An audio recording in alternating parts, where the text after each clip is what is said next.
Good afternoon, everyone. How are you guys doing? If you made it early enough, you may have your chopsticks there, but please don't break them yet. You raise your hand. Do you have a question? I want to ask you a question about the most line right now, or you want? Let's wait a little bit, okay? You mean for the homework, which is due on Friday? Let's wait a little bit for that, but try to remind me towards the end of the lecture, okay? All right, so for those of you that have the chopsticks, I found the chopsticks that I wanted, and these were the ones. The analogy that I want to make here is that these chopsticks are very similar to a fracture because it's very thin, and inside we can put pressures that here are just forces that we put with our fingers in order to propagate a fracture that will be right here. So wood has a toughness, and if I remember correctly, it's a little bit larger than the one of rocks. It doesn't mean that the wood is stronger, but it's just the capacity to propagate fractures, which is a little bit more difficult, especially if you have this in the direction perpendicular to the layers of the fibers of the wood. But what I want you to notice is, for those of you that have the chopsticks, and if you don't have them, you can try this when you go to eat Chinese food, is that you try to open them by pulling from very close to the tip. And I don't know if some of you is strong enough to do that. Very likely you won't, right? So this is very similar to having a leverage here, right? You may think like this is the point that is resisting the force, and here somewhere is your point in which is counteracting the force that you apply in this direction. So the longer the leverage, the longer the arm, the easier is going to get, or the more is going to amplify the stress that you put. Let me zoom out a little bit more. The more is going to amplify the stress that you put on the tip. So for the same force, longer length means more stress intensity at the tip. If you have a short fracture, even though if you may have a high pressure, it may not propagate because the stress intensity is not high enough. But if you have a long fracture, even with very small stress or pressure inside the fracture, it's going to be much easier to create a large intensity at the tip. So don't break it yet, okay? There's something else I want you to notice. This is what we called, did I start recording or not? Yeah. Okay. This is what we call open mode. When you open it in this direction, in the plane perpendicular to this line, if you put it this way and you try to open it like this is what is called out of plane shear. And you could also do another type, is that you push one of these sticks in one direction and you pull the other one, and that will be out of plane, in plane shear. Again, try to see if you can break it by in plane shear. You will see it's very difficult. Usually that toughness is higher than the open mode toughness. The two shear ones are bigger than the open mode one. And what you could also do is you could open them in this direction out of plane, and now open them in plane, and that will be a mixed mode combination between mode 1 and mode 3, and that would make the fracture probably to twist.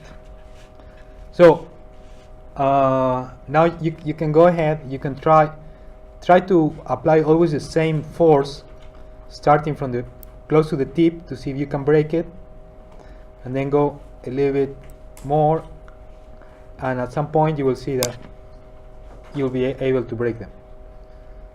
So the longer the fracture, the easier it is to propagate the fracture.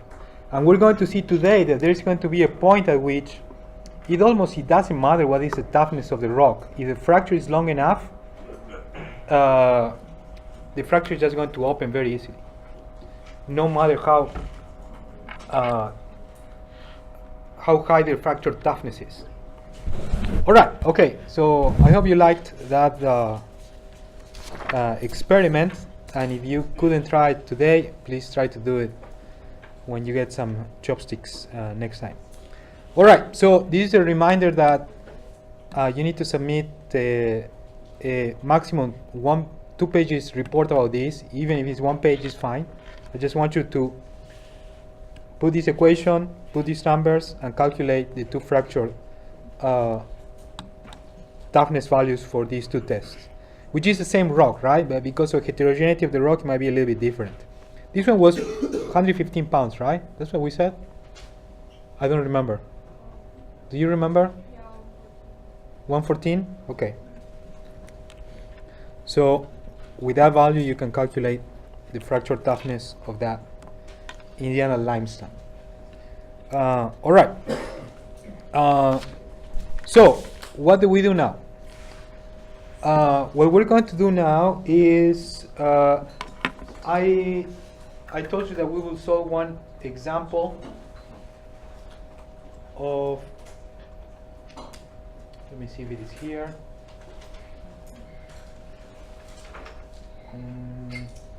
One example of calculating, yeah, this one. Calculating fracture width and fracture intensity for a constant pressure fracture, okay? So I'll give you 5 minutes to do this. Basically what you have to do is you have to calculate net pressure. Let me come back. More probably I'll put this one in here and move this one over here. You have to calculate net pressure, and then after you have net pressure, just replace that net pressure in these 2 equations, the one for the width and the one for the stress intensity, okay? And I strongly recommend that you do this in international system units, and then you convert that to inches, millimeters, MPa in this case, in order to compare it to values that we more or less already know. So remember that we measured for our rock that was about 0.4 MPa times meter square root for the toughness. So, okay, I'll give you 5 minutes, and go ahead and calculate that fracture width and that stress intensity. I'll make a zoom over here so you can see a little bit better the equations. These are the equations valid for constant pressure. Fracture intensity, fracture width.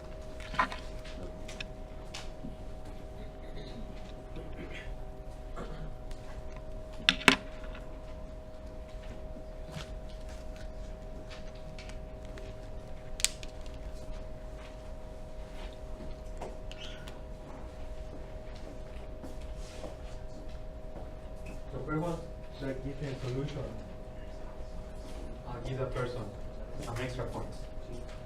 I know some of you already have extra points, so I like to have someone that doesn't have extra points yet.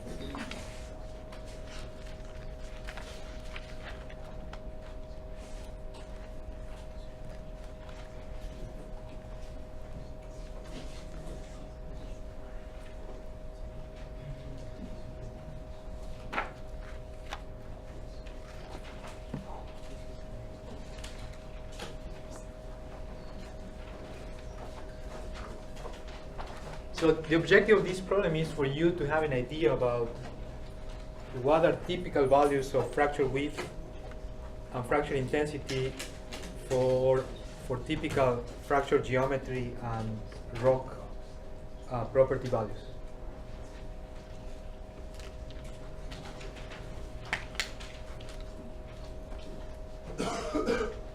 Don't look at the solution in there. in the web page. Okay.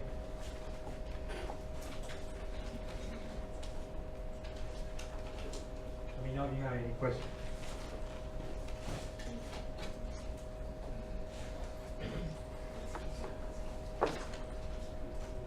By the way, I already updated the website.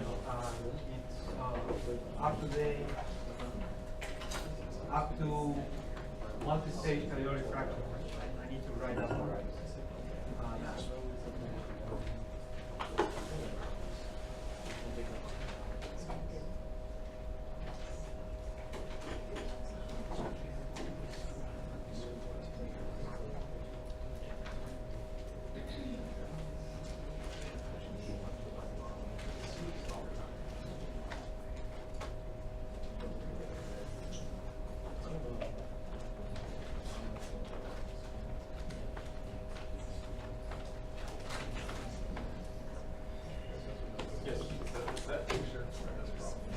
No, that's not for this problem.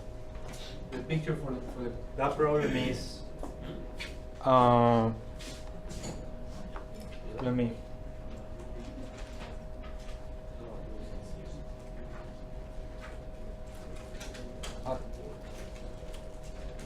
is that one.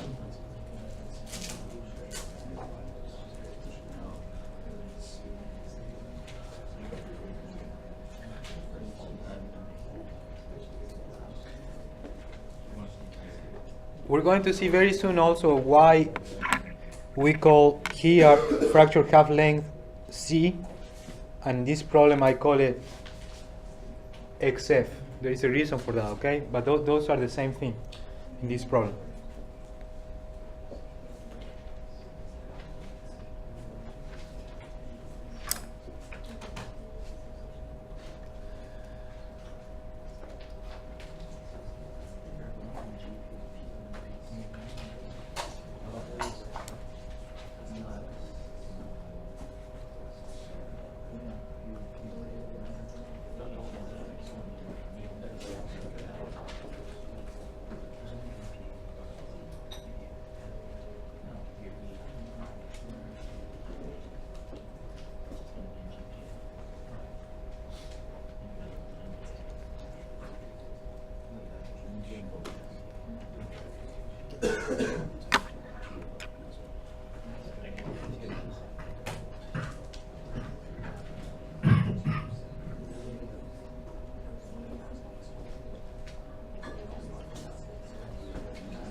Let me tell you who is out of competition for this time. Mr. Ko, Mr. Kron, Ms. Najera, Mr. Wheeler. You already have too many points, okay? So you cannot compete. And Mr. Kapuku as well. Let's say the width value. Let's see if you are in competition. No, you're not. I'm not in competition. No. You have too many points already. I want to give a chance to someone else.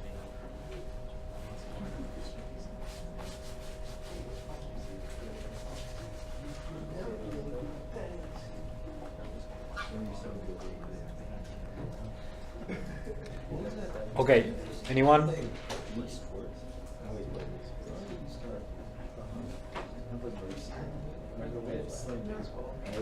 You have the width, Mr. Lantro. Let's see if you're in competition. Okay, you're in competition. You have the width. Okay, what's the width? I got 1.12 centimeters. 1.12 centimeters. And the rest of the class, you get the same value? So what was the net pressure? 0.5, right? Because it's the pressure in the fracture minus the least principal stress. So it's 0.5 MPa. Then this is going to be your fracture half length. Then you have to compute the plane strain modulus. Okay, don't forget that. In the equations here, you need to compute that plane strain modulus, which is a little bit higher than the Young modulus. So the width, you say how much? I got 1.12 centimeters. 1 point. Did you use plane strain modulus? Yes, but we have different values. So maybe I did mine wrong. Do you have these same values over here? No, my plane strain modulus is slightly higher. Higher. Actually, Higher. no. Yeah. Um, I probably just inputted it wrong. can you check this equation again? Do you guys get the same plane strain modulus as the one here? Okay. Yeah, I just inputted it wrong. All right. Well, just check that, and the value of the width is 1.9 centimeters, which is 4/5 of an inch. Okay. For those of you that are not familiar with what the centimeter is. And what about the stress intensity? Anyone's got the stress intensity?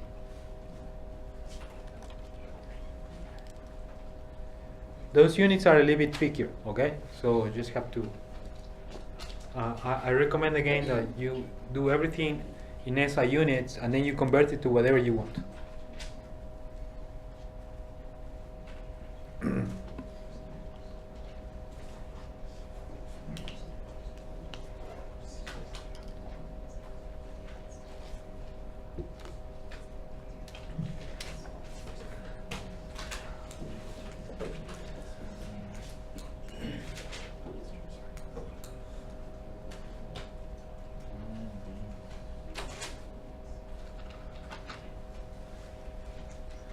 So while you do that, let me emphasize something. Notice that the width of a fracture is a ratio of a pressure and a Young modulus. And pressures that we deal in the field for net pressure are always in the order of less than 1,000 psi, which is in the orders of megapascals. And the moduli of rock are in the order, if you remember, in psi, are in the order of million psi, or in terms of megapascals, in thousands of megapascals or gigapascals. So the ratio of this is about 1,000th. What means that the width of the fracture is going to be almost 100th to 1,000th of the length. And this is the case that you see over here. We have a fracture of 10 meters, which is 30 feet, and the width is about 100th of that. So fractures tend to be much thinner than their length. So they are very, very slender. You have the fracture intensity? 2.802 MPAs per meters. 2.802. 802. Okay, I rounded it here to 2.8, and that's the value. So do you think this is large or it's small? Do you remember the value that we calculated in class? It's like 7 times larger than yours. Yeah, it's about 7 times larger than we calculated for this Indiana limestone. So if this fracture were to be present in this rock, it would very likely propagate because the fracture intensity is larger than the fracture width and the fracture toughness. Sorry. All right. So let's move on and let's see how we use this now. Yes. The fracture, what you just said, how do we know that it would propagate again? Because the fracture intensity, which is this value, Got it. is larger than the fracture toughness.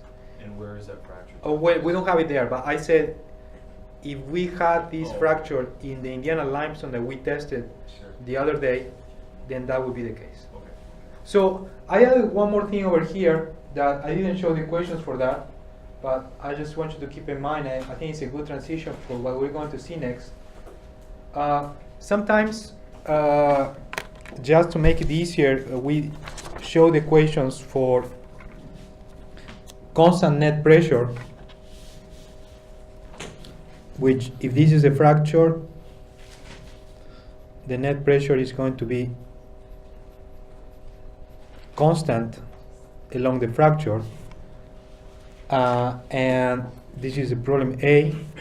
But I also added solutions for a net pressure that it's a maximum in the center and then decreases towards the tips. Can you think of any reason why we will have such a distribution? Let me tell you that this one, it's more realistic for a propagating fracture than that one. Would it be because the source of the pressure is in the middle of the fracture, so there's more pressure at that? Okay, and what else? There is something else that's going on here.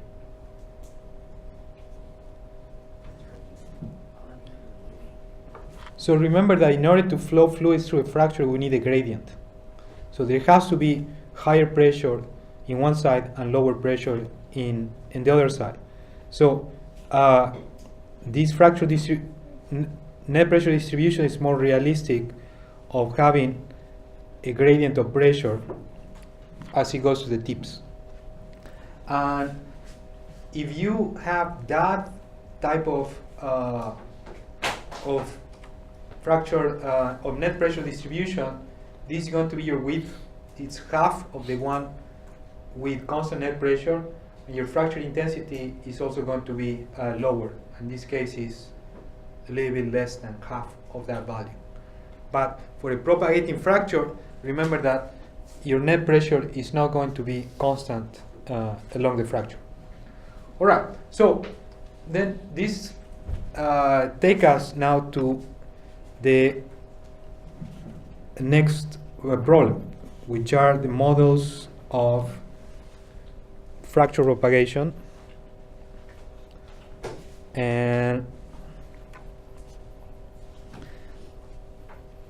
for these models, what we're going to do is we're going to put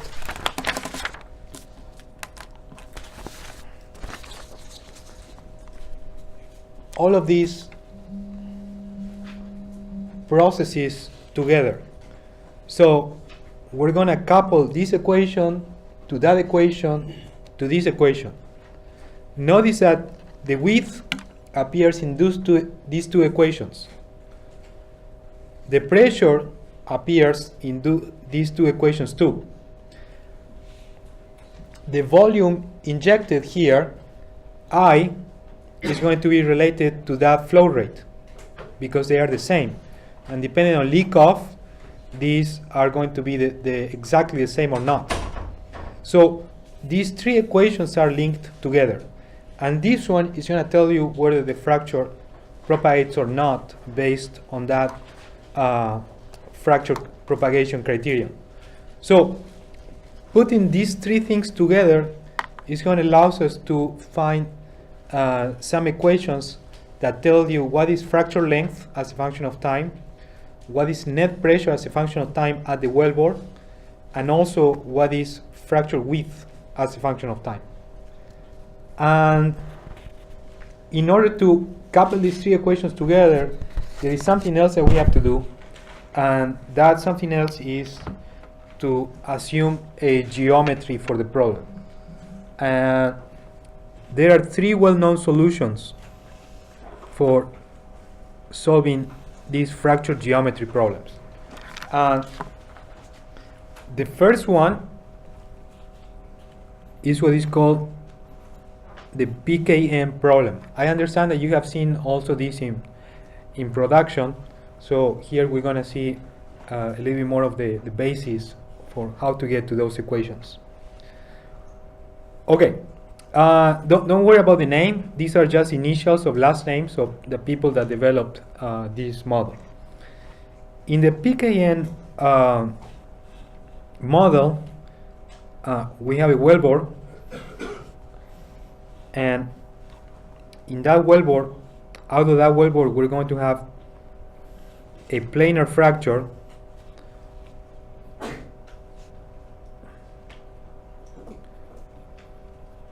these are all planar fractures, and what Perkins, I don't remember the name of this guy, Kern, yeah, and Nordgren, they assume is that there is a plane strain assumption on a plane perpendicular to the fracture, and that in that plane the fracture resembles the constant net pressure fracture that we assumed before, exactly the same. So this is the plane of the fracture, and it's perpendicular to the propagation of the fracture, and in that particular plane the pressure is the same from the top to the bottom, and the rock doesn't move in this direction, in direction X. It just can move in directions, so this is X, this is Y, and this is Z. It just can move in direction Y and Z. So you see, for example, when the fracture wasn't open, it was somewhere in the middle, it moved in this direction. And probably a point somewhere over here may have moved a little bit up and to the in direction Z, in direction X, but in direction Y, but it cannot move in direction X. The plane strain assumption is in plane YZ. All right, so notice that now the fracture width varies as a function of position from the wellbore to the tip, but also from bottom to top. And this is what we're going to call the width at the wellbore. That's a W, okay? The width at the wellbore at the center, and that's a 0. So it's in the center, it's not in the top and the bottom, and it's at the beginning of the fracture. What's the first subject? It's a W. So W, yeah, it means that it's at the wellbore, because it could be here or there, and the 0 means that it's also position Z equal to 0, which is at the center. So from this model now, our objective is going to find equations that tell us what is the fracture half length. Remember that there are two wings, okay? I'm just drawing one wing. What is the fracture half length? What is that's going to depend on the fracture height. That's something that we're going to determine later, and that fracture height is going to be constant along the direction of propagation. What is the fracture width, as we said before, and also what is the net pressure at the wellbore. With this model now we have a propagating fracture, so the net pressure is not constant. It's not the same here or there. It is the same over here or over there, but it's not the same as you move in this direction. Also, this model assumes that the net pressure at the tip is equal to 0. And one more thing, just to make our life easier, although you can modify this model later on to account for leak-off, we're going to assume that there is no leak-off. And the result of these equations is that now we can predict what is the fracture half length, what is the net pressure, and what is the width as a function of time. Basically what you're doing is just putting all those equations that we saw before about calculating width in a fracture and calculating pressure drop along parallel plates. Well, you put all of that together and you arrive to the equations I'm going to write right now. And also, these are in the website, so if you don't feel like writing these equations, don't worry. You'll find them there. They are not too long, but I want to write them to emphasize all of those parameters.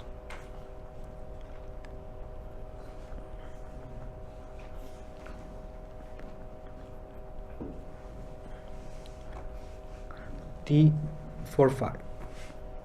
So let's look at the first equation. It makes a lot of sense. One more assumption here is that we're assuming constant injection rate.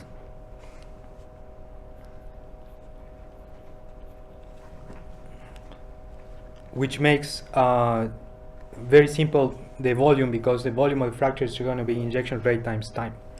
So as a result, if we have a constant injection rate, the fracture length is going to have to be proportional to time, because you have more fluid in the fracture. The fracture length is going to be proportional to the injection rate. The higher the injection rate, the longer the fracture is going to be. And the fracture length is going to be proportional also to the Young modulus. Why? Because the stiffer the rock, the thinner is going to be the fracture, so the longer it has to get in order to accommodate the same amount of fluid injected. And the fracture length is going to be inversely proportional to the viscosity of the fluid and inversely proportional to the fracture length. Why to the fracture length? It's the same thing as with the Young modulus. The taller the fracture, the more space you have to accommodate the injected fluid in it. So the fracture length is a result of the volume of the fracture and how much fluid it needs to accommodate in order for that fracture to be open. As I move through this, I remember all the assumptions. There's one more over here. Fracture toughness is equal to 0. This model assumes that all the energy spent in propagating a fracture goes into keeping the fracture open and flowing the fluid through the fracture. And actually the rock doesn't have any role in that net pressure. And I told you that that makes sense because when these fractures get long enough, it's very easy for pressurized fluid to open fractures because the stress intensity is a lot larger than the fracture toughness. Okay, so the net pressure and the width equations are very similar. So I don't want to spend a lot of time there, but if you go over here, you have the equations here. This is Pkm model, right? Yeah. Here you have the width at the wellbore, and also the width is going to increase with time. And the net pressure, very important, is also going to increase with time. So what this equation tells you is that the longer you inject, the more and more pressure you need to keep that fracture open. And that kind of makes sense because think about the width. If you have a longer and longer fracture, the slenderness of the fracture is going to be always more or less the same. If you have a longer fracture, you're gonna need more width. And if you have more width, that means that you need to push the rock more to the sides to have that fracture open. And if you have to push the rock more, that means that you have to act against the own stiffness of the rock to keep that fracture open. And because of that, every time you're going to need a larger pressure in order to keep that fracture open. And also because you need a pressure gradient to flow the fluids from the wellbore to the fracture tip. So every time the pressure is going to be larger. And these are the equations for the Pkm model. And again, you may complete these equations from the website notes.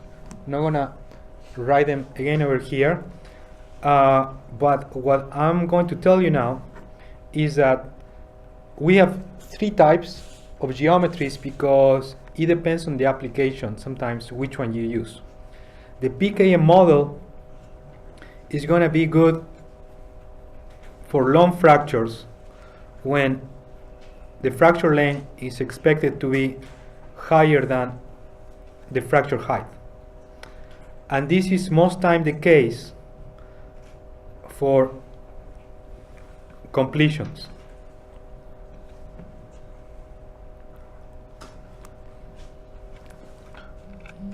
You want to have to solve a problem about computing fracture length, pressure, and width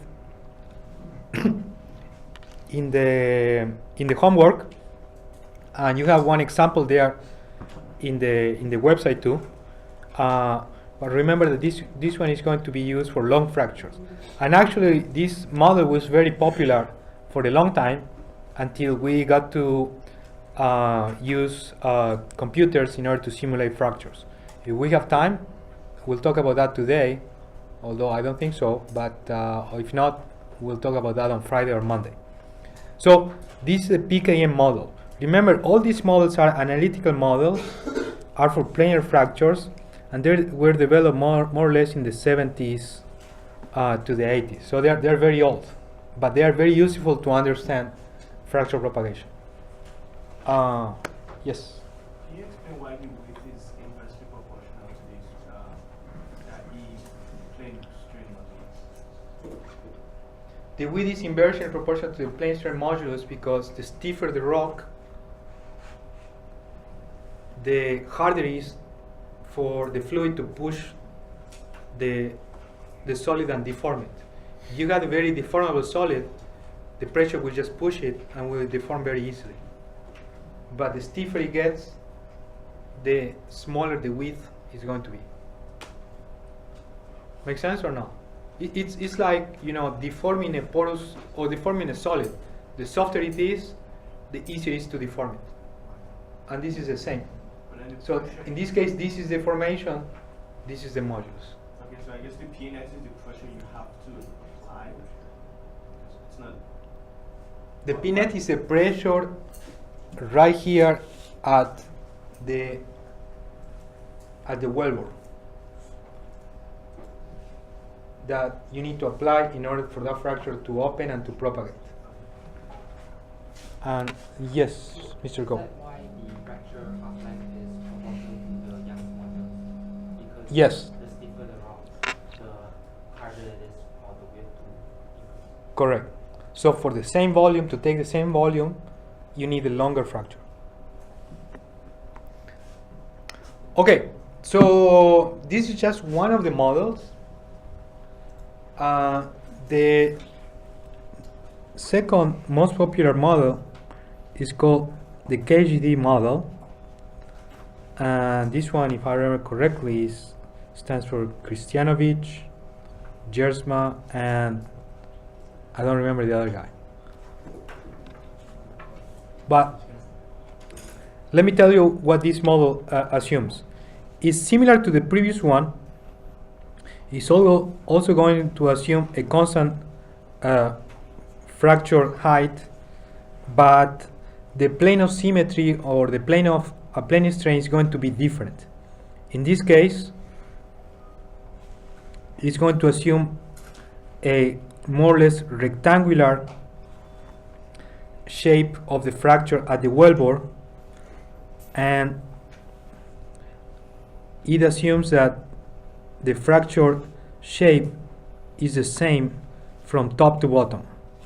So anywhere you go along the fracture in coordinate Z, the fracture is the same.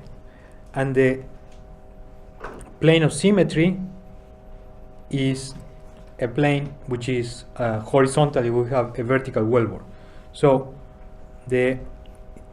here the plane strain assumption is on the plane X, Y.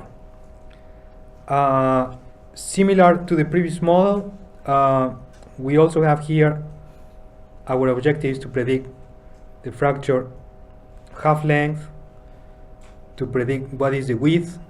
Notice that the width now is the same everywhere. This should be a W. It's the same everywhere, so we just have one value of the width. And we also want to know what is the net pressure that keeps that fracture open. So, same as before, constant injection rate as a function of time, no leak off,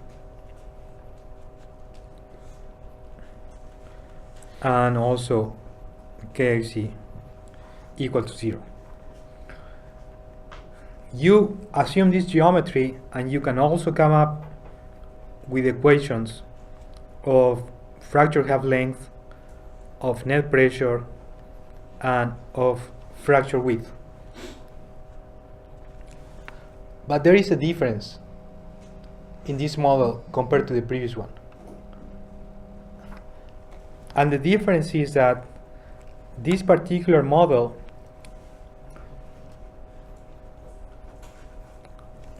assumes or predicts that pressure is going to decrease with time. And there are some parameters in here. Let me check what is the exponent. The exponent is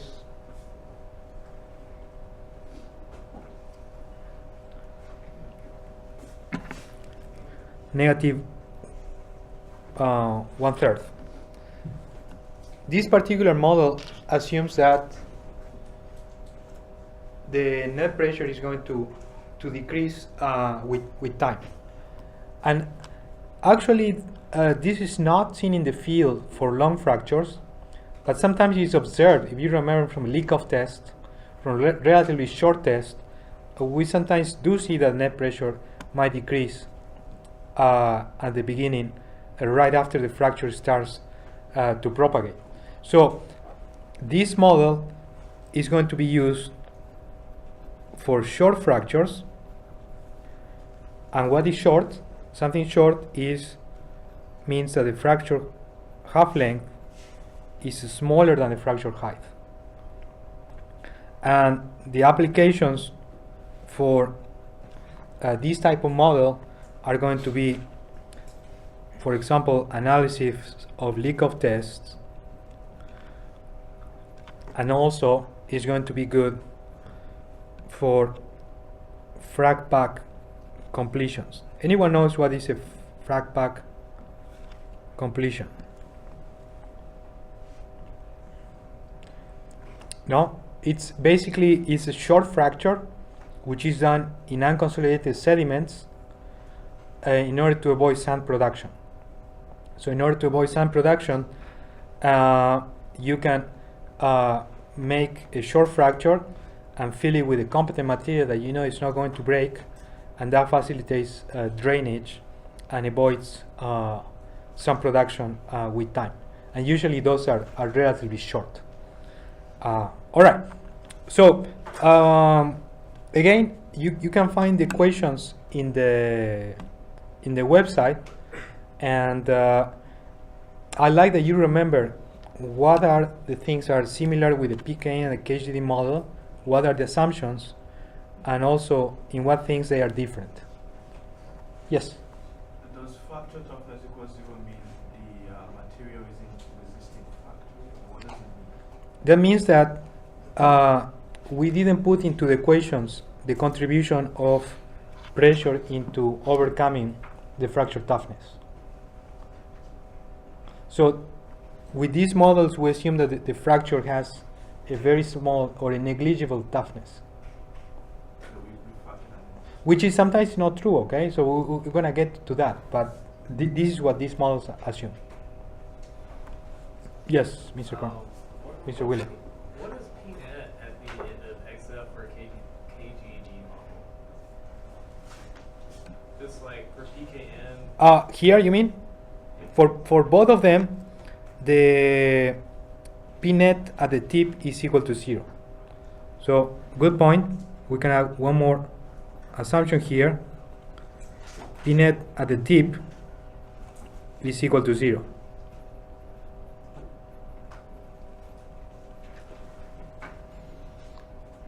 And there is one more model, which is the radial model, in which the fracture grows in 2 dimensions simultaneously. Notice that in all of these models, if the fracture starts to propagate, it will get wider in this direction, but it will just grow in this direction. Same this one. It just gets wider with time in this direction, but it grows in this direction. With the radial model, what we assume is a fracture that looks like a pancake or an ellipsoid, something like that, and the fracture radius in all directions increases with time.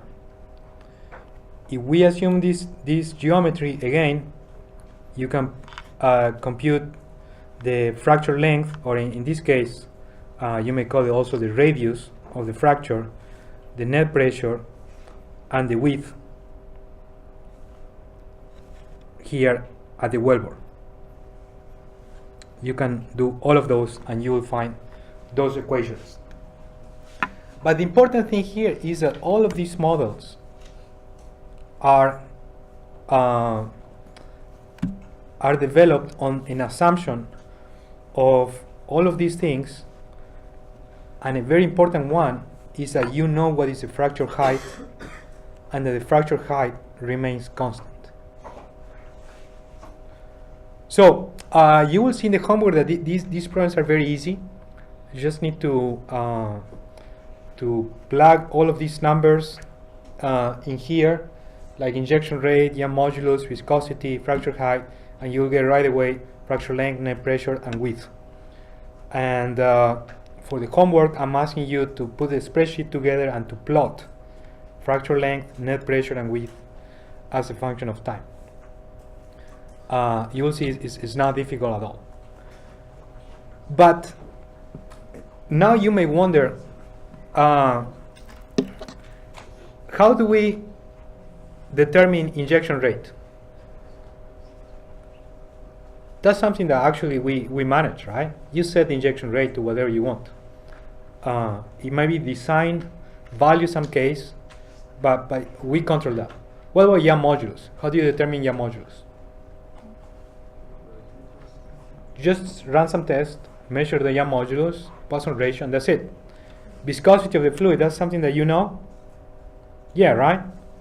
And time, we know time too, right? So we know all of these things, but what about fracture height? Is that something that we really know or not?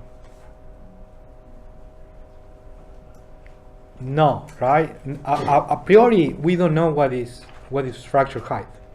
So the next topic that we're going to see is determination of fracture height. And I think that we're not going to have enough time to talk about that today, but just let me tell you that we're going to develop a concept which is known as stress log, that is going to tell us what the fracture height is going to be based on the variation of stress as a function of depth. And that's the second problem that you're going to have to solve for the homework due next week. So there was a problem about the homework due on Friday.